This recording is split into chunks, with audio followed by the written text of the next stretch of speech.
Black circle کے قاتلوں کی سمجھ میں نہیں آ رہا تھا کہ عمارت میں کون لوگ گھس آئے ہیں اور کیا ہو رہا ہے۔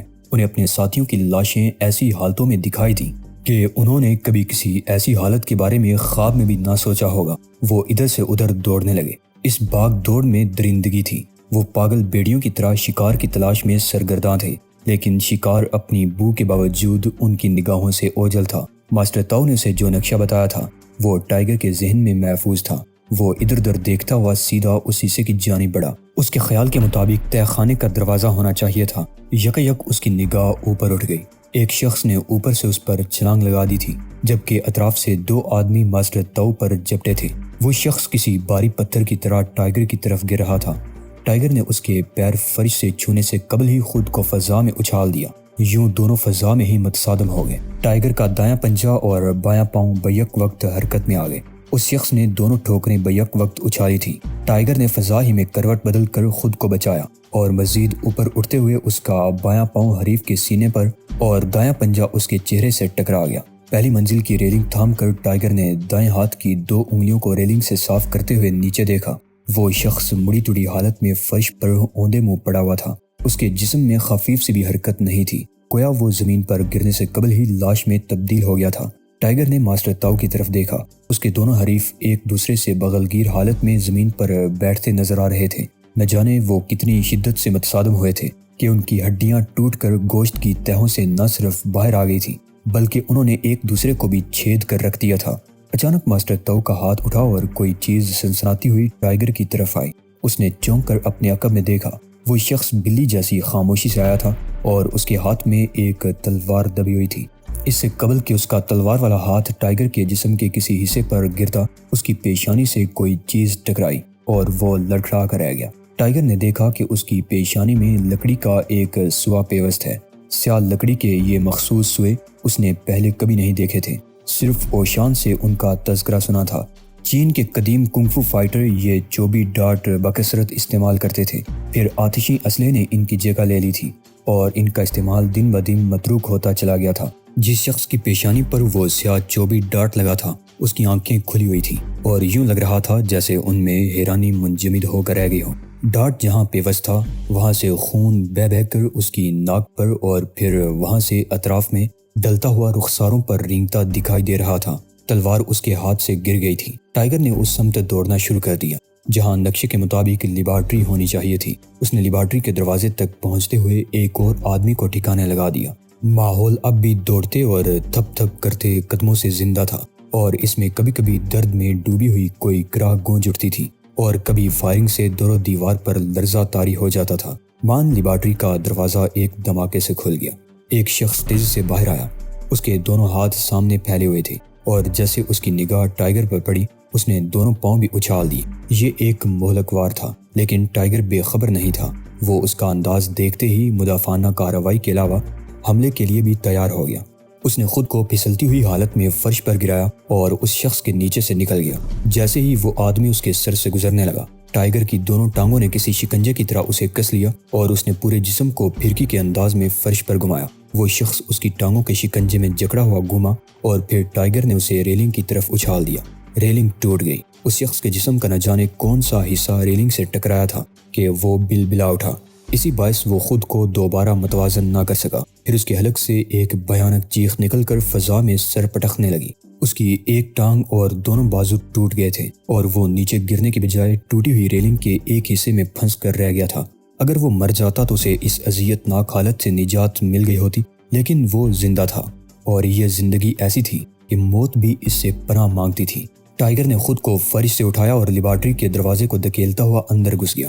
اندر بڑا ہی عجیب اور سنسنی خیز ماحول تھا۔ ہر طرف سائنسی آلات بکھرے ہوئے تھے۔ کہیں کانچ کی سراہیوں میں کوئی سیال ابل رہا تھا اور کہیں کسی ٹیوب سے سرخ دھواں نکل رہا تھا۔ لیبارٹری کا پورا ماحول دھند آلود تھا اور اس ماحول میں سفید لبادوں والے لیبارٹری مین ان مردوں کی طرح لگ رہے تھے جو قبروں سے باہر ٹہل رہے ہوں۔ ٹائیگر نہیں جانتا تھا کہ لیبارٹری میں کام کرنے والے کنگ فو کے ماہر ہیں یا نہیں۔ اس کی دائیں انگشت شہادت نائف پوائنٹ بن کر ایک کے سینے میں لمحاتی تدفین کے بعد باہر آئی تو وہ اتنی ہی خاموش اور رازداری سے لقمہ اجل بن گیا جیسے خاموشی اور رازداری سے وہ یہاں معرفیہ بنانے میں مصروف تھا۔ اچانک اسے عقبی حصے میں شور سنائی دیا۔ وہ پلٹ کر دیکھنے لگا۔ ماسٹر تاؤ فرش پر پھسلتا ہوا راہداری میں آگے آ رہا تھا۔ اس سے کچھ فاصلے پر ایک شخص سینے پر ہاتھ رکھے ہوئے تھا، جیسے اچانک ہی اس کے دل میں کچھ تکلیف شروع ہو گئی ہو۔ پھر وہ شخص اور ماسٹر تاؤ ایک دوسرے سے الجھ گئے۔ دونوں کے ہاتھ اور پاؤں بیک وقت چل رہے تھے اور دونوں ہی فرش پر گھسٹ رہے تھے۔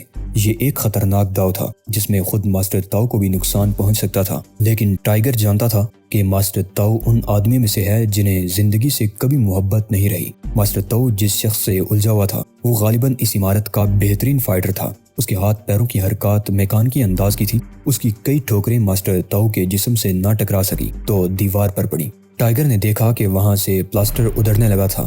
ماسٹر تاؤ اچھل کر کھڑا ہو گیا۔ دوسرے لمحے راہداری میں پڑی ہوئی ٹیک کی ایک میز اپنی جگہ سے حرکت میں آئی اور فرش پر مچلتے ہوئے آدمی کی طرف بڑھی۔ اس کی دو ٹھوکریں میز سے ٹکرائیں اور ایک گھونسا ٹاپ سے نکل گیا، اور پھر ماسٹر تاؤ نے خود کو فضا میں اچھال دیا۔ اب وہ اس شخص کے اوپر سے گزر رہا تھا۔ ٹاپ سے نکلا ہوا ہاتھ ماسٹر تاؤ کی سویپ کک کی نظر ہو گیا اور ایک نوکیلی لکڑی فرش پر پڑے ہوئے آدمی کے جسم سے آر پار ہو گئی۔ ٹائیگر نے لیبارٹری میں نگاہ دوڑائی۔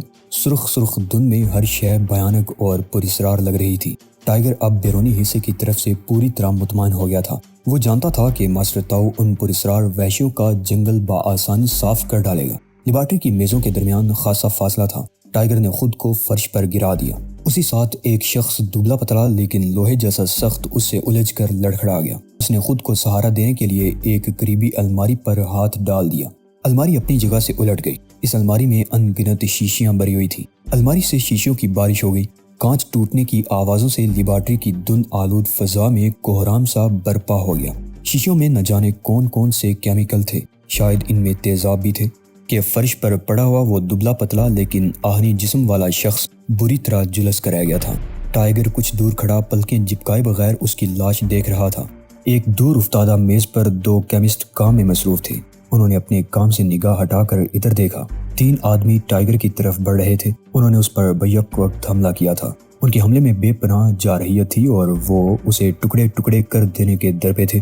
کیمسٹ ان کی جنگ نہیں دیکھ رہے تھے بلکہ ان کی خوفزدہ نگاہیں اس سمت میں جم گئی تھیں جہاں ان کے پیشے کا ایک نازک ترین ایرٹس ٹوٹ گیا تھا اور اس میں سے گیس خارج ہونے لگی تھی۔ اس کے اخراج کا مطلب تھا کہ تھوڑی ہی دیر میں پورا ماحول ایسے بارودی کمرے جیسی حالت اختیار کرے گا جسے بھڑکانے کے لیے صرف ایک ہی چنگاری کافی تھی۔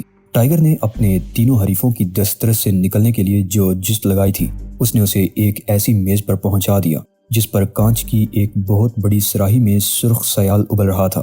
اس کے تینوں مقابل ٹھٹک گئے۔ ان کا خیال تھا کہ جیسے ہی ٹائیگر اس میز سے ٹکرائے گا یہ سراہی چیتڑوں میں تبدیل ہو جائے گی اور سرخ سیال کے چھینٹے ہر طرف پھیل کر آگ لگا دیں گے۔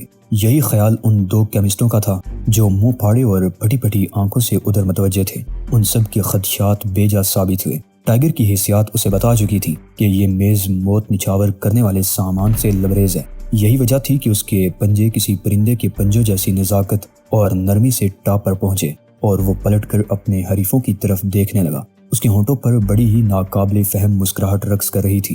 تینوں غنڈے ایک بار پھر اس کی طرف بڑھے تھے۔ ٹائیگر نے جھک کر میز سے کانچ کے دو خالی برتن اٹھا لیے۔ یہ خالی برتن کیمسٹوں کے نزدیک عام سے برتن تھے اور انہیں معلوم تھا کہ کوئی شخص ان برتنوں کے کانچ سے اپنا گلا کاٹ کر ہی ہلاک ہو سکتا ہے، ورنہ خود کو کوئی بڑا نقصان پہنچانے کی کوئی دوسری صورت ممکن نہ تھی۔ غالباً یہی خیال ان غنڈوں کا بھی تھا کیونکہ وہ ٹائیگر کے ہاتھ میں برتن دیکھ کر کہکہے لگانے لگے تھے۔ دفعتاً ایک برتن ٹائیگر کے ہاتھ سے نکلا اور ایک شخص کے قریب جا گرا۔ وہ چیتڑوں میں تبدیل ہو گیا۔ برتن ٹوٹ گیا تھا لیکن اس سے منتشر ہونے والے کانچ کے ٹکڑے گولی کے مہلک چھرے بن گئے تھے۔ تینوں غنڈے ان ٹکڑوں کی زد میں تھے۔ ان کی بھیانک اور دلدوز چیخیں لیبارٹری میں گونجی تو دونوں کیمسٹوں نے بے یقین نظروں سے ایک دوسرے کی طرف دیکھا اور پھر ان میں سے ایک لہرا کر فرش پر ڈیر ہو گیا جبکہ دوسرا اندھا دھند ایک طرف بھاگ نکلا۔ لیبارٹری میں سرخ دھند بڑھتی جا رہی تھی۔ ٹائیگر کے نتنے پھڑکنے لگے۔ وہ گیس کی بو سونگھ رہا تھا۔ اس کی نظریں لیبارٹری کے ایک دور افتادہ حصے پر جم گئیں۔ وہاں دھند بہت گہری تھی اور اس دھند میں ایک انسانی ہیولہ متحرک دکھائی دے رہا تھا۔ ٹائیگر کی آنکھیں شدت جذبات سے چمک اٹھی۔ وہ اس ہیولے کو گورتا رہا اور پھر سرخ دھند سے سیاہ لبادے میں لپٹا ہوا ایک شخص نکل کر باہر آ گیا۔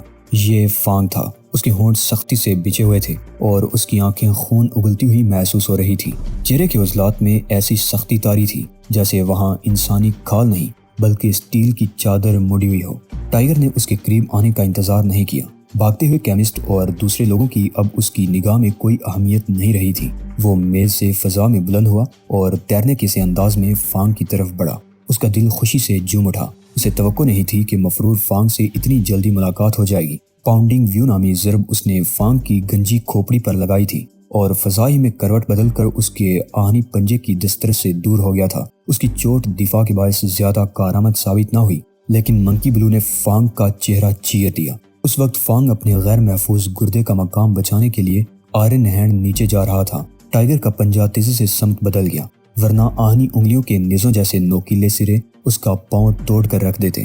فانگ پر دیوانگی طاری تھی۔ وہ بے پناہ قوت برداشت والا جوان تھا۔ اگر ایسا نہ ہوتا تو بفیلو ہار نامی ٹکڑا اپنی کھوپڑی پر روکنے کے بعد وہ چرمرا کر ڈیر ہو گیا ہوتا۔ ٹائیگر نے گوسے بازی شروع کر دی۔ وہ فانگ کا چہرہ مسخ کر دینا چاہتا تھا۔ اچانک فانگ کا آئرن ہینڈ لہرایا اور اپنا کام کر گیا۔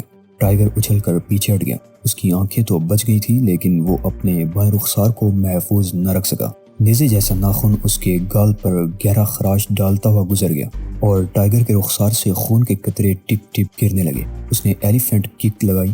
یہ ٹھوکر کسی چیز کو کرش کرنے کے لیے لگائی جاتی ہے، لیکن کک لگتے وقت فانگ نے اپنی ران کا رخ موڑ دیا اور ساتھ ہی اس نے گھٹنا بلند کر دیا۔ اگر ٹائیگر فوراً ہی گھومتا ہوا پلٹ نہ جاتا تو فانگ کی کوہنی اس کا گھٹنا ضرور توڑ ڈالتی۔ ٹائیگر کی کھوپڑی گھوم گئی۔ اسے فانگ کے سلسلے میں اپنی رائے تبدیل کرنا پڑی۔ ماسٹر تاؤ نے درست ہی کہا تھا، فانگ میں شیطانی روح بھری ہوئی ہے۔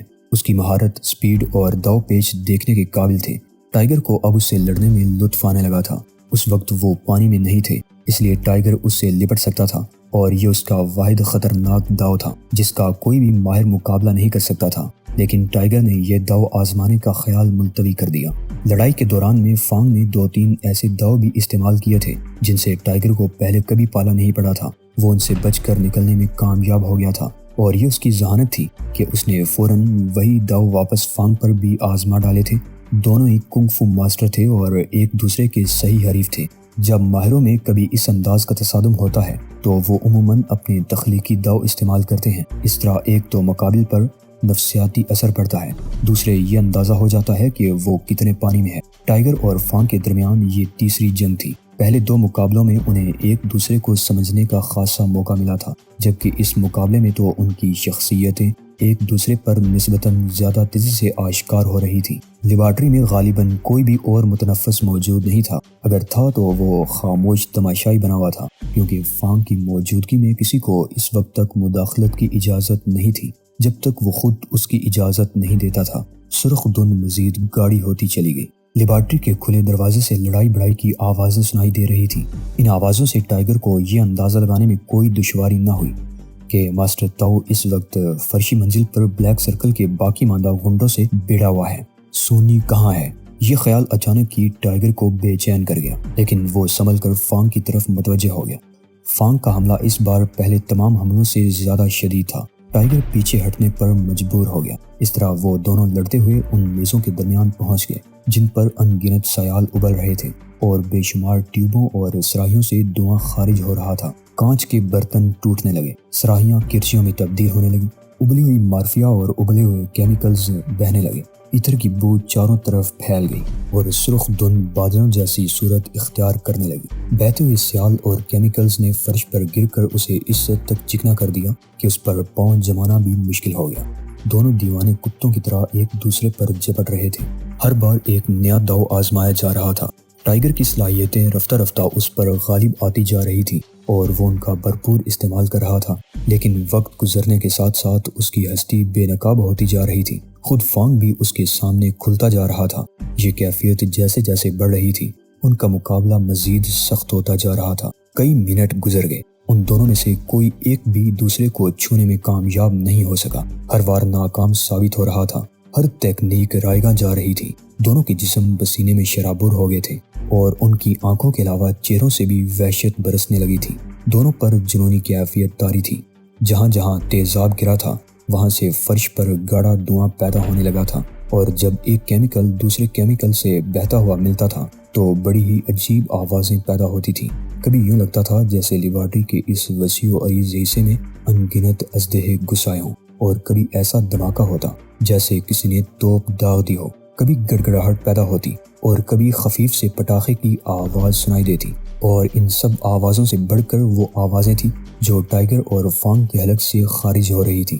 ان کے لڑنے کا انداز جنگل کے دو ایسے درندوں جیسا تھا جنہوں نے طے کر رکھا ہو کہ آج ان میں سے کوئی ایک ہی زندہ رہے گا۔ زندگی بار بار زندگی پر موت بن کر جپٹ رہی تھی، لیکن یہ تصادم رائیگاں جا رہا تھا۔ طاقت اور توانائی تیزی سے زائل ہو رہی تھی، تھکن ریشوں پر بسیرا کر رہی تھی اور نڈال کیفیت اعصاب پر استراحت کرنے کے لیے پر تولنے لگی تھی۔ دفتن فانگ کی کک ٹائیگر کی کنجران پر پھٹ پڑی، ٹانگوں کے درمیان ہتھوڑے جیسی چوٹ لگی۔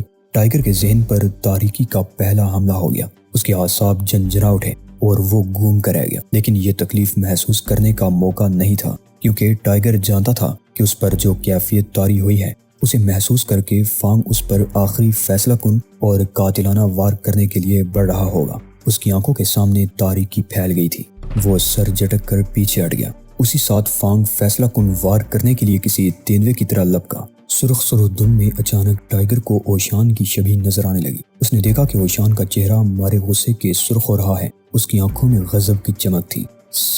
انسان سانس کے ذریعے اپنی کیفیت بدل سکتا ہے۔ اوشان کا یہ جملہ ٹائیگر کے ذہن میں گونج اٹھا۔ اس کے عضلات میں جو ڈھیلا پن پیدا ہو رہا تھا وہ سانس کی وجہ سے معمول پر آ گیا۔ موت کی کبھی پرواہ نہ کرو، اوشان کی آواز اس کے ذہن میں گونجتی رہی۔ کبھی اس کی خواہش نہ کرو، لیکن کبھی اس سے خوف زدہ نہ ہو۔ موت کو بھی ایک ایسی ہی شے سمجھو جو تمہاری اپنی ملکیت ہے، زندگی کی طرح۔ ٹائیگر پھسل رہا تھا، اس کے پاؤں فرش پر تیزی سے متحرک ہو گئے تھے اور فانگ کا آئرن ہینڈ اسے زندگی چھیننے کے لیے تیزی سے بڑا چلا آ رہا تھا۔ اس نے ٹائیگر کے سر پر وار کیا تھا۔ یہ ایک لمحاتی کوشش تھی جس نے فانگ کا وار اتنا کارآمد نہیں رہنے دیا جتنا کہ عام حالات میں ہوتا ہے۔ اگر اس کی کھوپڑی کا رخ نہ بدلتا تو یہ وار اس کی کھوپڑی کو دو حصوں میں تقسیم کرنے کے لیے کافی تھا، لیکن وار کیا جا چکا تھا اور اس کی سمت نہیں بدلی جا سکتی تھی، جبکہ ہدف اپنا رخ بدل چکا تھا۔ ٹائیگر کو یوں لگا جیسے اس کی کھوپڑی میں ان گنت ستارے سے اتر آئے ہوں۔ یہ ایک مہلک وار تھا، لیکن وار کی سمت بدل گئی تھی۔ جس جگہ سے آئرن ہینڈ گزرا تھا، ٹائیگر کو وہاں سے اپنے بالوں کی ایک دجی اترتی محسوس ہوئی تھی۔ جہاں ہاتھ نے رگڑ کھائی تھی وہاں سے صدمے اور تکلیف کی لہریں پورے جسم میں دوڑ گئی تھی، لیکن ہڈی کو کوئی نقصان نہیں پہنچا تھا۔ ٹائیگر کے ذہن پر غبار چھا گیا تھا، اس غبار کے باوجود اس نے جوابی حملہ کر دیا۔